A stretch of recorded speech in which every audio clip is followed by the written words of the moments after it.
I'm Leah with the Southern Cleaning Wife. Thank you so much for stopping by today. Today I'm going to show you how to use the crate system with Abeka curriculum, and that is the curriculum I use for my kids for homeschooling right now. I haven't been brave enough to venture outside of using Abeka. Maybe one day I will, but right now you just use all Abeka curriculum. So, what is the crate system? That is when you get a crate and it's a filing system, and so you put file folders on it, and then you can organize their lessons that way. Their lessons however you want to organize it, 1 through 4, 1 through 5, 1 through 6, like maybe you do 3 days a week, 1 through 3, however you want to do it, by weeks or by month, whatever you want to do. I do it by week, so I do every 5 days, and it's also easier on me to remember as I'm doing it. So I'll show y'all what I do, how I do it, and hopefully it's helpful to y'all to learn this. This is my 3rd year using Abeka curriculum, and this is by far, for me, the easiest thing to do. I'm not having to carry around all the books. If somebody else can help me with homeschooling, it's just easier to pull out those papers and send, instead of pulling all those books and lugging those books around everywhere, or it's just a little bit easier to kind of wrap my mind around just a few papers versus a bunch of books that I'm trying to keep up with. So hopefully this is helpful for you, and let's get to it. So this is the crate that I was talking about. I got these filed folders off of Amazon.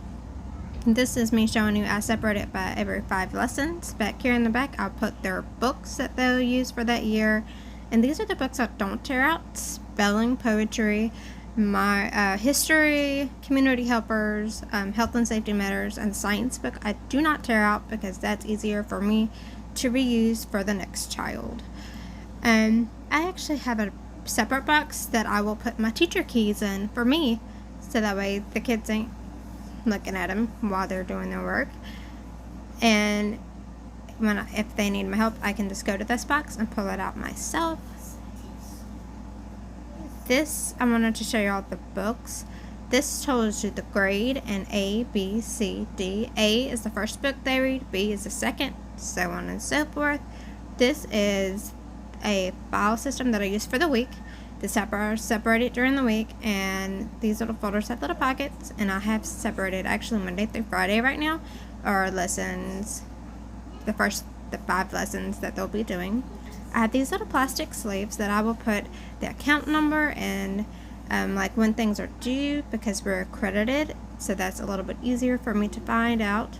Here are some unbound books in the writing tablet, and here are some bound books. Unbound books just mean that you don't have to tear them out when it comes down to the nitty-gritty.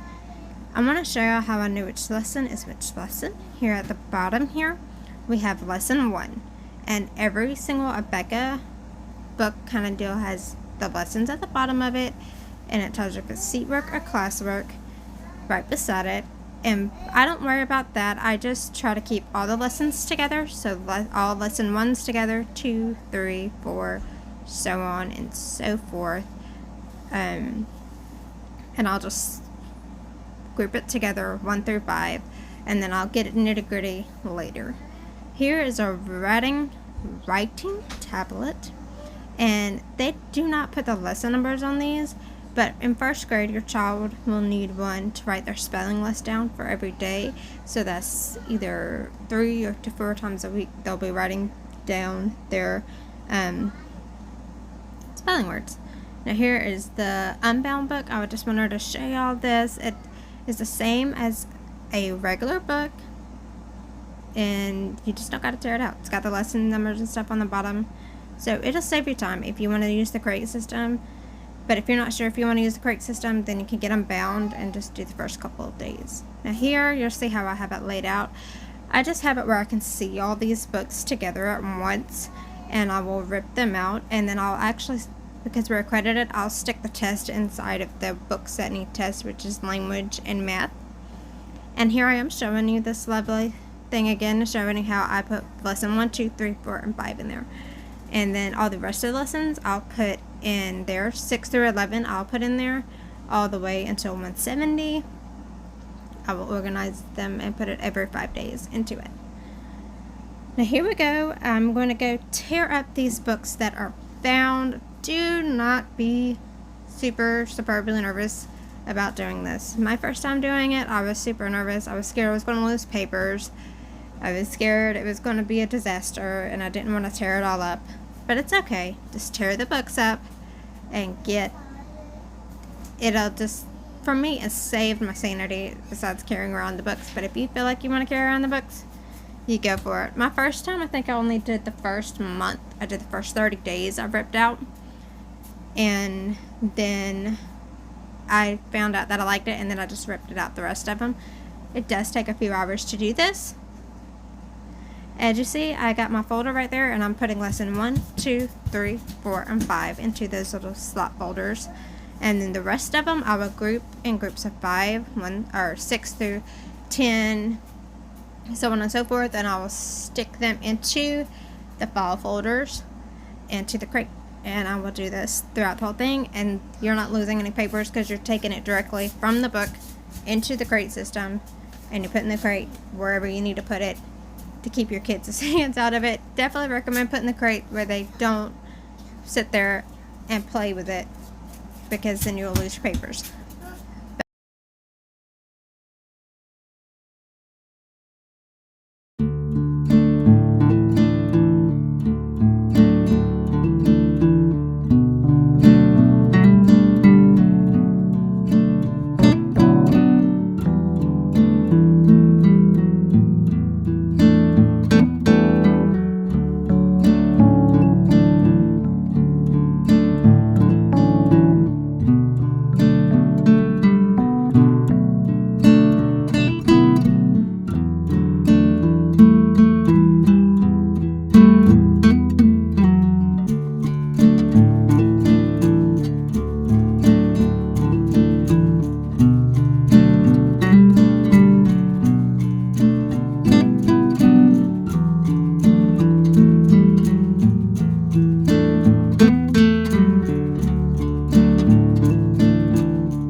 Alright, now we're at the end of the book. We're at the extra help with the reward papers. And what I do with the extra help papers and the reward papers, I'll just have another file in my crate, and I will put those rewards and extra helps in those crates.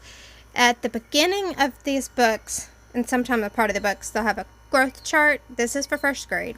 They'll have the way you write the letters. They'll have like some of the songs that they'll sing and some of the poems that they'll learn. They'll have on the cover. And so what I'll do with those to help refresh my son's memory, or if he wants to say it along with the class, I'll go ahead and get some plastic sleeves and I'll put them in his daily folder so that way he can refresh his memory on the writing part, but also the growth chart. I put that in the daily folder to remind me. That's personally reminding me to do that with him. But the rest of the poems and the songs, they'll learn that throughout the year, and that's something fun that he can just look at and try to sing along with the class as they're doing it. And I also have some extra plastic sleeves that I put in the back of my child's folder, because at the end of the year, this folder for records, this folder is what I'm going to keep his records in, and what my state requires us to do is keep some of their schoolwork. So as he finishes some of the schoolwork, I'll put in those plastic sleeves, and at the end of the year, it just makes it easier for my record keeping that I have those already in his filing book. So I hope this was helpful. Hope you have a fantastic day, and thank y'all so much for watching. Till next time, bye y'all.